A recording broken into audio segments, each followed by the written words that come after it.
welcome back to the Cruel Corner. We're here once again in this wonderful ranty corner for all things Formula E. Race number 2 at Berlin has come to a close, and what can be said about that one other than, really, the boy from Barnsley's done it. The boy done good. Well done, Ollie Rowland. Congratulations on your first ever Formula E title. He is the world champion in Formula E. Well done indeed. Thoroughly deserved this race.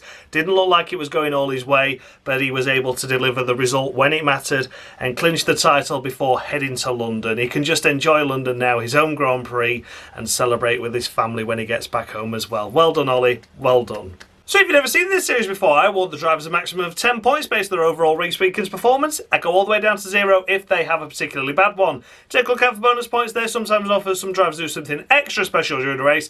And on the rare occasion I do all minus points, those drivers do something extra special, but for all the wrong reasons. Let's take a look at the current Cruel Corner standings then going into this episode. It's on the screen now for you to take a look at. Have a look and see where your favourite driver is right now, and based on how well they did this race, can you see them going up? Can you see them going down? Ollie Rowland lost his lead on yesterday's episode. Can you believe that? He was looking like he was going to be the favourite for the title. However, he has dropped to third place. The likes of Dan Tinctum and Taylor Barnard sneaking through after his of the week was awarded yesterday. But let's see how he gets on. Of course, as you can see, we've got replacement drivers here. Felipe Drugovich, Sergio Sette Camara. Felipe Drugovich can score points, and those points will then be added to what Nick De Vries scores over the course of the season. And Sette Camara, unfortunately, unable to score any points whatsoever due to the person that he has replaced already being disqualified on the standings. So without further ado then, let's kick things off with the race winner, shall we? Oh, Nick Cassidy! A double for Jaguar. Mitch Evans yesterday, Nick Cassidy today. Well. Nick Cassidy lining up at the back of the grid and then carved his way through the field incredibly well. I've got to be honest with you, I was keeping an eye on him because it was like a very strategic race, this one, once again, wasn't it? Everyone just in the peloton style of racing, and it was all about watching where the drivers were. You could tell that they were managing the pace further down the order, they were managing their efficiency, the percentage game was certainly playing its part, and everyone delivered such a great job in it. Nick Cassidy was always floating round no higher than 12th or 13th, and I thought, oh, it's not looking like he's going to do well. He might get into the points, but I don't think he's going to deliver the Cassidy masterclass that we've seen of him in previous seasons by doing this strategic gamble. But no, it ended up working. The next thing I saw him, I'm like, hang on a minute, he's 5th. Oh, hang on a minute, he's got loads of attack mode left and everyone else is out of theirs. Oh my God, he's just driving past everyone and did such a great job. It was executed to perfection. Well done, Nick Cassidy. Where has Jaguar been? Where have they been all this season? It's like an Envision style of racing, isn't it? You don't turn up for 14 rounds of the 16, 18 races that we have this season, and then you just suddenly come good right when it doesn't matter because everything's over and done with and you can't make much more progress where you are. And you're just playing for pride. So yeah, Nick Cassidy, an absolutely stunning race, lining up on the back row of the grid, but carving his way through the field incredibly nicely. Played the energy game to perfection. Spot on. It's 12 points. I'm happy for Jaguar. I'm happy for Nick Cassidy. Nice to see him achieve another win. And yeah, it's 12 points to him. Very happy to see him up here. Very happy to see him on the top step of the podium and drove a race that we know he's capable of delivering in Formula E. Proving that he's got it. It's just been the Jaguar team and the reliability of that car and the pace of it and the efficiency that's let him down for the most part. But clearly something around Berlin unlocked the car this weekend and he delivered a fantastic result. Well done, Nick Cassidy. 12 points to you. Second place, we come to Jake Dennis. Bravo, Jake, from the disappointments of yesterday where he couldn't even get it off the line. Here he is securing a podium. Another one to play the strategic gamble of energy efficiency early on and then carving his way through the field in the latter stages. Well done to him. He drove a perfect race for that. He really did. Fair play to him. Ended up here in P2 is a fantastic effort. Couldn't do anything to stop the attack from Cassidy coming through. He just drove incredibly well, and second place was certainly a respectable effort. Nice to see Dennis back on the podium as well. Nice to see Andretti have a good result. But yeah, overall a great result for the Andretti squad. For, of course, Jake Dennis, it has to be 10 points. A full 10 points to Jake Dennis for that, because that was stunning. Loved it. Great effort indeed. Drove really well, really smart, really clever. The attack modes fell into the palm of his hands well. The strategic gamble of being efficient paid off as well. There was a lot of over-consuming at the start of the race, and that cost the drivers later on that over-consumed. But these guys didn't. They knew what they were doing. Bravo, Jake Dennis. 10 points to you. Securing third place for the DS Penske squad, we come to Jean-Eric Vergne. Wow, oh, wow, oh, wow. It looked like he was going to be the winner in the early stages. It really did, because he was the first car that had that energy efficiency over the rest of them, and he was higher up the field. He was already mid-pack. The likes of Nick Cassidy and Jake Dennis were much lower down, like 17th, 18th place, whereas Vergne was more like P12, P13, and already on the fringes of the points. So you think, right, when he goes, he's going to be the one to beat. But as it was, the gaggles, the opportunities, the safety cars and things like that sort of played into their hands more, the other cars that had saved their energy, because Vergne spent a lot of it in the first attack mode to also overdrive the car as well as use the attack, and then the safety car came out and that bunched the field up, so he lost a couple of percent there, and that was crucial because Cassidy and the likes of Dennis had saved that amount. They'd not spent it yet, so that's where it all came about. But Vergne still finished on the podium, and I thought it was impressive. It was really exciting to watch him. Drove really, really well. And I'm giving him a bonus point. He's having 11. Where's the cruelness in this? I think it's coming, but again, everyone just seemed to have a good race today. Or it was circumstances outside of their control that meant they were out the race or further down the order than they should have been. But yeah, you know, for Jean-Eric Vergne, stunning effort, 11. 11 to him. That was a great drive, great result, a pleasure to watch. And yeah, it's a shame it wasn't any better. Shame it wasn't the victory, but I don't think he'll be complaining with a podium after that race. 11 to Vergne. Securing fourth place, and with it the Formula E World Championship, we come to Ollie Rowland. Bravo, Ollie. Well done. Well done. I'm going to celebrate in true Yorkshire style with a cup of Yorkshire tea. Let me just have a sip of that bad boy. Give me a minute.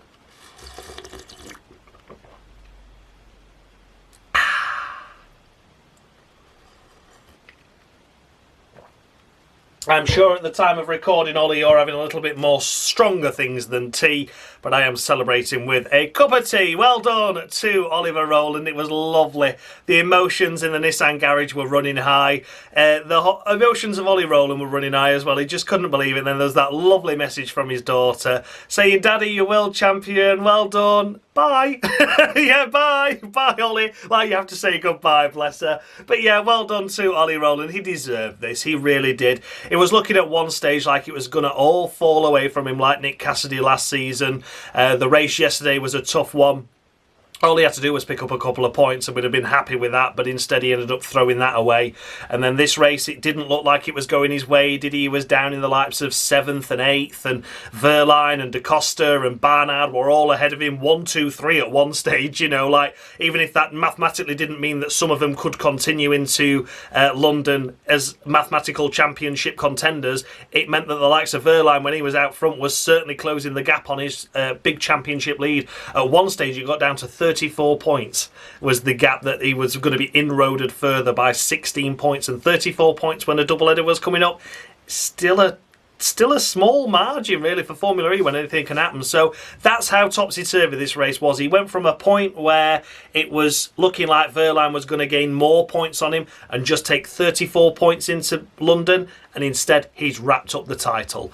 Well done, Ollie Rowland. He drove his own race this race. He was still getting his elbows out when he needed to, but he was driving with a more measured approach. I think he was more focused on, let me just score what I can score, let them guys do what they do, and we'll worry about it in London. He wasn't expecting to wrap the title up here today, and that was his own words. So the fact he's done it now means he can just go out to London, his home weekend, go and enjoy it, go out and just drive however he wants to drive, try and secure the team's championship for Nissan, even though that's looking unlikely. But you never know, do you? You never know. He can just drive with his heart now, try and get a double victory. He can do whatever he wants. So congratulations, Ollie Rowland, on your deserved Formula E championship. Well done. Bravo.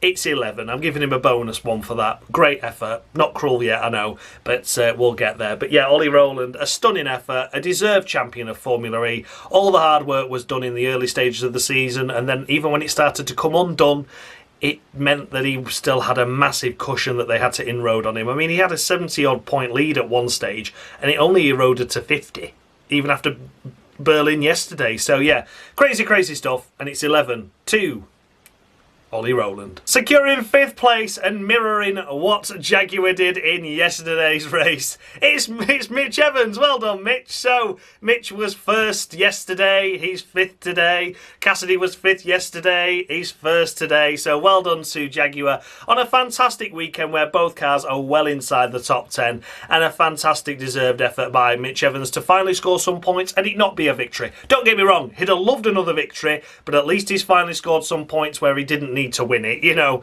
it'll be nice just to get that monkey off his back going into the final weekend of the season. Hopefully can finish the season off strongly. We know it's James Barclay's final weekend as well, of course, coming up for the Jaguar squad. So best wishes to him, of course. We'll say his final goodbyes in London. So yeah, looking forward to that. Looking forward to the final season, the final weekend. Should be an interesting race, you know, actually. I'm looking forward to London. Always throws up a few surprises. The indoor-outdoor circuit. We've got a drought here in England at the moment, but I hope it rains. Might provide some really interesting racing. But talking about Mitch Evans' race, once again, a controlled, measured drive. Wasn't anything overly special or spectacular, but still kept himself out of trouble, delivered the attack modes well, and scored the points that the team deserved. I'd say that. Mitch Evans, it's 9 points to Mitch Evans. There's a lot of high-scoring drivers here, isn't there? So I don't think a lot's going to change in the standings by the time we see the end of the video. But nonetheless, Mitch Evans has done a really good job, and it's 9 points on the board to him. Bravo! Nice to see him finally have a great weekend where it's all come together for him and the Jaguar squad. And yeah, hopefully this momentum can continue into London, and they can finish the season on a high after what has been, well, just a difficult year. Securing 6th place, we come to Taylor Barnard in the McLaren. What a shame to say that he's here in 6th. He was leading at the early stages, he was fighting for the podium places, but then he took the attack mode and unfortunately Sebastian Buemi's car stopped on track at the time that Taylor Barnard took the attack mode. The safety car was called and he lost his 2 minutes plus however many seconds attack mode remaining, that he was unable to carve his way back through the field. He was the early stopper of the attack mode, the early adopter of the attack mode as well, which meant he only had 1 left and all the cars around him had 2. So for the fact he's finished here in P6, despite having that deficit going into that second part of the race after that first safety car, I think it's a commendable effort that he's here picking up some big points because other drivers suffered a lot worse than that. So for Taylor Barnard, it's 8.5, matching his score that he achieved yesterday. He's getting 8.5 on the board here as well. I think that's a fair score, a fair assessment of his race. Could have been more, maybe should have been more. It was a podium at minimum, I feel, even with the efficiency of the top 3 that had that deficit. Taylor was driving such a great race and was more efficient than the cars around him, even when he was fighting up front and leading at times. So he had the advantage to do well. Shame that second attack mode was used up, or first attack mode I should say, was used up during a safety car.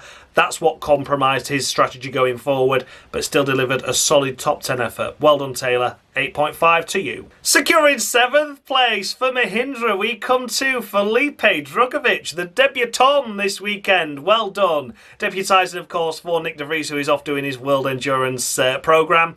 And it's a fair play, fair effort to Drugovich. Don't know how he got here. No idea. We just saw him 1 minute, he was like down at the back, and the next minute, wow, okay, he's fighting for a podium. And you're like, how'd that happen? But he took the attack mode, the second attack mode earlier, and then he was defending then as he tumbled down the order. But to still finish here in P7, a mighty effort on what was his second weekend. I said it'd be nice to see him get a fair qualifying effort, be nice to see him get a fair crack at the whip and see what he's able to do with that energy efficiency in yesterday's video, when he's in the gaggle rather than just trundling around at the back on his own. And it clearly worked out well. He was just like, I'm just going to copy what these guys are doing. These know what they're doing. The likes of Cassidy and Dennis and Vern.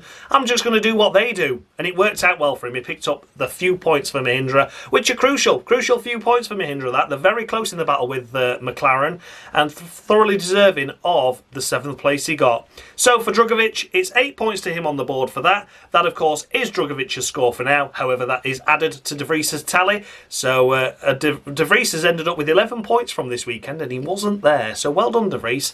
But yeah, Drugovich, 8 points to him. What a great effort. Securing 8th place in the second Andretti, we come to Nico Muller.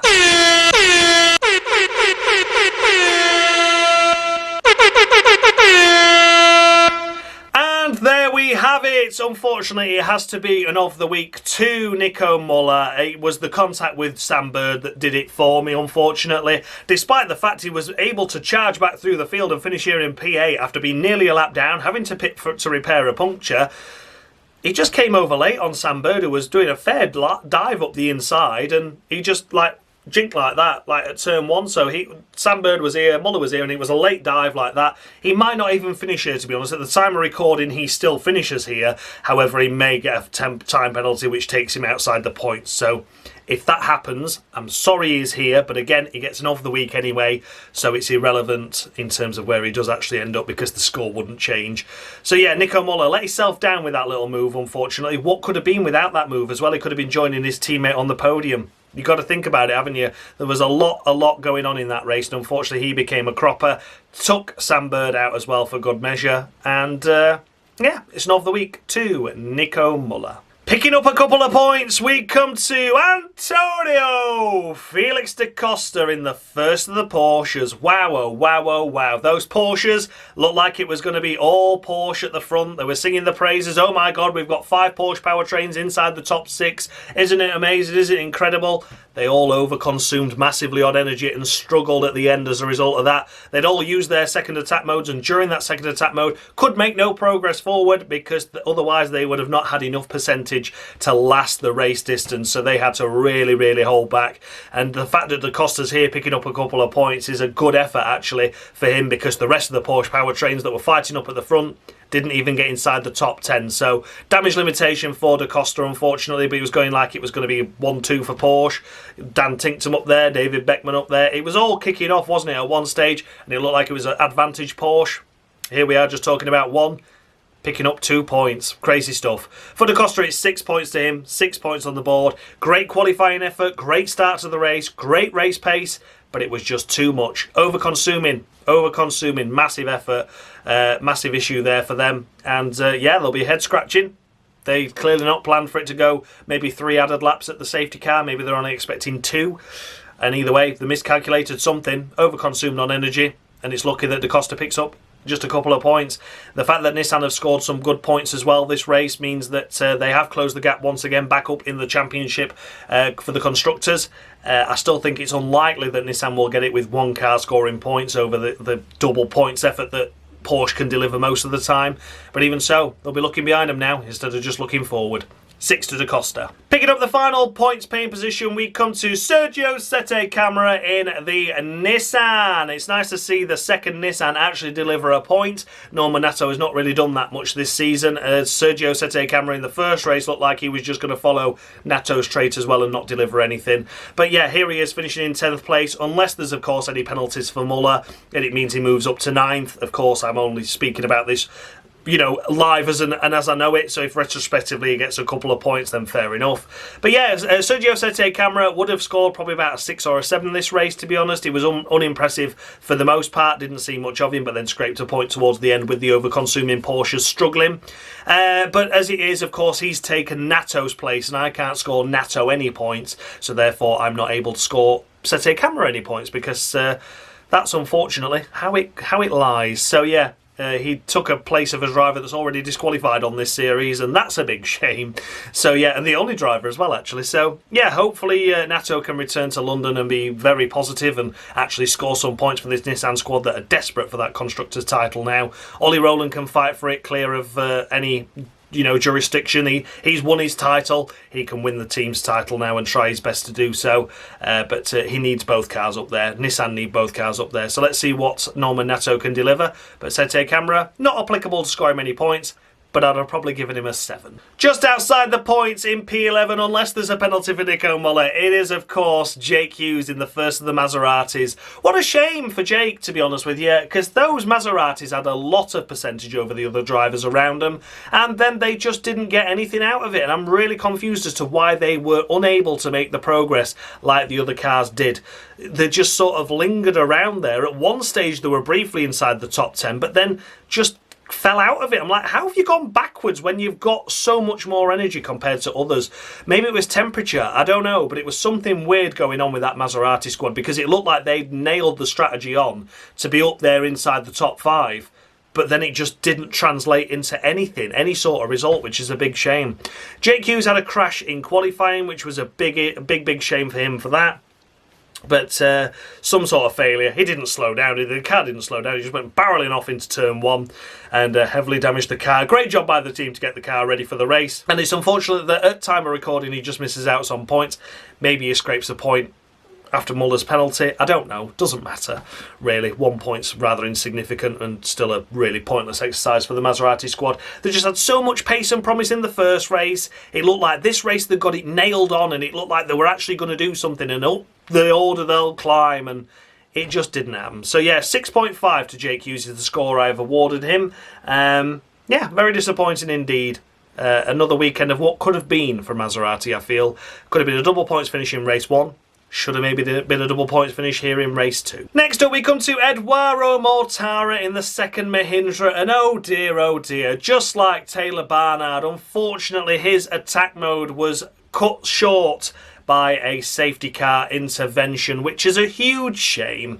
It really is. Without that, he could have been inside the top 10, but once again, driving with one arm tied behind his back from that point on. Everyone else had still got 2 attack modes remaining. He'd used 1 and didn't get the benefit of it, so not only lost track position, but then wasn't able to gain any places, and then only had 1 attack mode for the rest of the race, which put him in a compromise strategy. He did what he could. Here he is just on the fringe of the points, but didn't get into the points, sadly, at the end.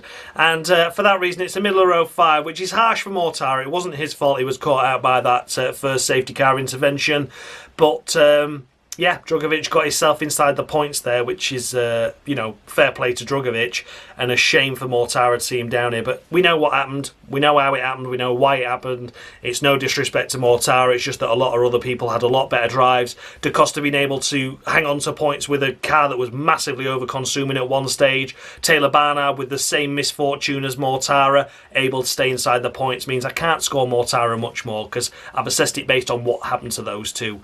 It's a middle of row 5 to Edoardo Mortara. Then we come to Lucas Di Grassi in the first of the Lola Apps Yamaha Supermans. Of course it is, of course. Great drive by Di Grassi, you know. I really was pleased by that. It was good to see him up there fighting inside the points. It's ultimately translated to nothing, but it was a more of an encouraging race than it was in yesterday, which means that they're learning. I like it. I like it. It's okay that they can go to one race and not be anywhere, but then to show that they've understood it, they do well in the second.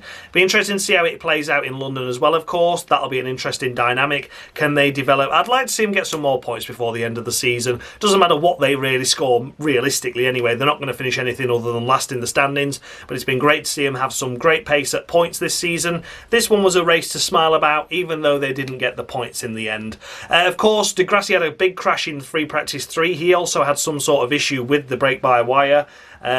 The questioning what actually happened, and the team had to do a chassis change as well, so it was sort of like half Superman, because it was a black tub with the rest of the bodywork like, hey, Superman, and the chassis like not matching up at all. But that's how racing goes sometimes. Fair play for the guys to get him out there in time for the race. That was a good effort indeed. And for Di Grassi, it's 7.5 to him. A good effort. Nice to see him mixing around inside the points. Good bit of airtime for the Superman livery as well, of course, which was very nice. I hope they make it into a model. But yeah, Lucas Di Grassi, 7.5. I enjoyed that drive by Lucas, even though it wasn't points. Next up, we come to Stoffel Vandoorne in the second Maserati, and there is nothing else I can add. I am just mirroring exactly what I have said about Jake Hughes. The Maseratis had so much more percentage power over the rest of the grid and the rest of the field at that closing stage. It looked like they got the attack mode spot on. It looked like they were going to climb their way up the field, and then it just didn't happen. For Stoffel Vandoorne, I've gone for 6 points. 6 points to Vandoorne, and he can thank me for them. Tough day at the office once again for Maserati. It's such a shame. There was so much more potential in it this weekend, and they've walked away with effectively nothing.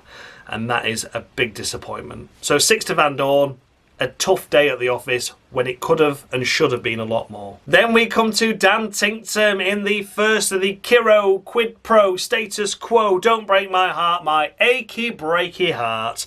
Well, he broke my achy breaky heart, I'm afraid. Dan Tinctum in the Porsche powertrain, of course. We talked about them over-consuming. This is the next one that was in that lead gaggle. This is the next one. Can you believe it? So yeah, Da Costa managed to hold on to a couple of points. Dan Tinctum, after leading the race at stages, fighting for the podium, fighting fighting for top fives, just tumbled out of the order with no energy efficiency whatsoever compared to the rest of the field, and just fell down the order, dropped like a brick, and yeah, just a very disappointing result here, well outside the points. And yeah, a lot of head scratching I think will go on with the Porsche teams as collectively, because they didn't deliver anything at all, and that's a big disappointment after looking like they were going to be so dominant. Qualifying was great, you know, it wasn't like they didn't have single lap pace either. They just got something wrong. Someone had calculated something wrong somewhere, and that cost all the Porsche teams come the end of the race. It's 4.5 to Dan Tinctum. Unfortunately for me, for him, that's all I can give him. There was far better drives out there this weekend, far more advantageous results as well. You know, compromise strategies ahead and things like that, but still delivering a points finish. Dan Tinctum, sadly nowhere. Not really any fault of his own, but we've seen better from him this season. 4.5 to Dan Tinctum. And then we come to the next Porsche powertrain of Pascal Wehrlein. After leading the race, looking like he was on course to score massive points more than his main championship rival in Ollie Rowland. Looks like he cut the gap to like 34 points advantage going into the next race in London, the doubleheader there. It looked like it had gone from a mathematical chance to maybe a more realistic chance going into London. Still very difficult, but not out of the question. And then, as we mentioned, the over-consuming of energy. He tumbled down the order because he went for 2 minutes of attack mode and everyone else went for 4. So he lost his 2 minutes of attack mode, then tumbled down the order because everyone else still had 2 minutes left. And then when he took his 6 minutes, the car had already over-consumed and he couldn't deploy the 6 minutes like he should have been able to. And then couldn't make any progress through the field. So a big, big shame for Pascal Wehrlein. I've given him 3 points. What a cruel way to lose a title when it looked like it was going all your way and you sat pretty going, oh, I'm just battling with everyone for minimum of P3 here. This is fab, isn't it? It'd be nice if I could win. Oh, let's go to the beer after. Let's go to the bar after, have a nice beer, and we'll just chill out and we'll talk about how we can win in London and how we can maybe mathematically win this championship, to then just suddenly tumbling down the order to scoring nothing and being nowhere near anything. Jesus Christ, what a tale of two fortunes that race was for Pascal Wehrlein, from massively closing the deficit to Rowland to massively losing out to the point where he lost the championship. 3 points to Pascal Wehrlein. Then we come to David Beckman in the second of the Kiro race. Quid pro quo, status quo, don't break my heart, my achy breaky hearts. It was more of a glory run for David Beckman this race, I would say. The first driver to take the attack mode, carved his way into the lead of the race, and I believe he led a lap as well. So the German fans in front of the German crowd got to see a German driver lead a lap, and he's not done that all season. Of course, then, because he was the first adopter of the attack mode, as soon as he came out of it, he tumbled back down the order again, back down to around the bottom half of the top 10, and then just tumbled outside the points. Took the second attack mode, got himself back up inside the top 10. But again, he was the early adopter of that second attack mode, so then when everyone else took theirs again, it meant he tumbled down the order. And then, again, the efficiency of the Porsche powertrain just really compounded what was already a difficult day at the office, and here he is finishing a lowly whatever position we're talking about now. Big shame, big disappointment. 3 points to David Beckman as well, matching what I scored Pascal Wehrlein. Tough day at the office for the Porsche powertrains, but he got to lead a lap. That's something, I suppose. Then we come to the last of the finishers in Zane Maloney, the second of the Lola Yamaha Apt cars, in the Superman livery, of course. I wonder if they're carrying that on into London. It'd be nice if they did, but I don't think they will. It might just be a one-off this weekend for the new movie coming out, but who knows, who knows. Either way, for the Zane Maloney car, once again, it was nice to see them battling inside the fringes of the top 10. There was a brief period where they were running side by side in like 7th and 8th, something like that. Nice effort. I enjoyed that, and then once again tumbled out the order. Big shame on that one. I think Maloney took these attack modes earlier than Di Grassi did, which is why Di Grassi's a bit higher up than what Maloney is. But either way, the Lola squad looked like they'd learned something from yesterday's race, and that's the key thing about it. But again, back of the grid. It's difficult to judge. I've gone for 4. I don't think it was a great drive. It's not the best we've seen of Zane Maloney either. Ultimately, it'd have been nice to see him a bit closer to his teammate. That's all you can really compare him to. But yeah, nice drive. Some good battles there, some good duels, and we saw him do really well at certain stages, but ultimately we knew he'd tumble down. Just maybe didn't expect him to tumble right down to last of the finishers. 4 to Zane Maloney. Then we come to the list of DNFers in the race. The first I'm going to talk about is, of course, the last to retire in the race, and that is Robin Freins. What a shame. What a shame. Once again, great qualifying effort. Amounts to nothing. amounts to nothing. What a shame indeed. Robin Fries, I don't actually think we saw what happened to him, did we? Or did we? And I've just totally forgot. I'm sure he just stopped on track though. We got the late full course yellow for him down an escape road, didn't we? And that was a big unfortunate one. I don't think we saw a replay if there was any contact or whether he'd just come to a halt. But he was already sort of down an escape road and the car looked reasonably intact. So yeah, a big shame if it was a double mechanical failure for the Envision squad, because it could have been a lot of points on offer. But yeah, Robin Fright struggled once again to do anything. This wasn't his fault at all though. It's 4 out of a maximum of 5 a retirement can score. Remember that. I only score a maximum of 5 points to retirements. And Robin Price is going to get a solid 4 for that. The qualifying effort was really good. The race performance started off strongly, but it looked like it was tumbling away, and then he retired. But was that a result of a mechanical issue manifesting itself, and that's why he tumbled down the order, then broke down? I'm not quite sure. 4 to Robin Fries. Then we come to Maxi Gunter, the second of the Penske's. Sadly, a weekend to forget for Maxi Gunter, to be honest with you. What a shame indeed. He had like pretty much a mirror image of what the other DS Penske did. It was points in yesterday's race for Gunter, a retirement for his teammate. This time around it's points for Vern, a retirement for Gunter. Big disappointment that. Could have been so much more. They had massive amount of percentage up, and could have certainly been up there fighting for the podiums as well. Don't actually know what happened to him either, but we know he pulled into the pits, so that was a disappointment. It's 4 to him as well. 4 to Maxi Gunter out of maximum of 5 a retirement can score. It's a shame I don't know what happened to these two drivers. I'd like to have recorded this episode a bit later, but I can't, unfortunately, due to work commitments and things. But yeah, Maxi Gunter, shame to say, 4 points to him. Disappointing to see him out of the race, and I don't know why. Then we come to the luckless Sam Bird. He was awarded an of the week in yesterday's race for what was his own doing, you know, a poor performance and no points. This time around it looked like he may have scraped a point or two in this particular race, but sadly got caught out by Nico Muller, jinking over at the last minute on turn 1 to defend. Made contact with him, broke the front suspension, punctured the front right tyre as well, and led to his retirement on the spot from that moment on. Unfortunately, the car ground to a halt. Big shame that, really big shame. And we was mentioning as well that the commentators were mentioning this could be his swan song in Formula E. So, you know, maybe next time's going to be his last time announcing of a retirement, perhaps before his home Grand Prix. Let's see what happens there. But yeah, Sam Bird, I don't hold him accountable for that incident. There was no way he could have reacted quick enough to what Nico Muller did, and it was an unfortunate retirement for him when points were possible. It's 3 to Sam Bird out of a maximum of 5 points. What a shame. What a shame to see it end this way for Sam Bird. And last but by no means least, we come to Sebastian Buemi, the Envision car, stopping on track early on in the race, causing the first safety car period, unfortunately. Car just shut down on him. Can't do anything more than that, can you? Buemi, difficult day at the office. Great drive in yesterday's race. Poor effort this race. It's a shame, isn't it? Mechanical issue after you just took all those grid penalties in yesterday's race because you changed a load of components and then something else fails. So let's see how it goes on. Obviously, there's like 3 cars here. Robin Freitz, of course, we don't know what happened to him. Maxi Gunter pulled into the pit, so I'm assuming it's either damage or mechanical. And of course, Sebastian Buemi is mechanical as well. So could those 3 cars be looking at potential penalties for London? We'll have to wait and see. Depends on what failed, doesn't it, if it was failures.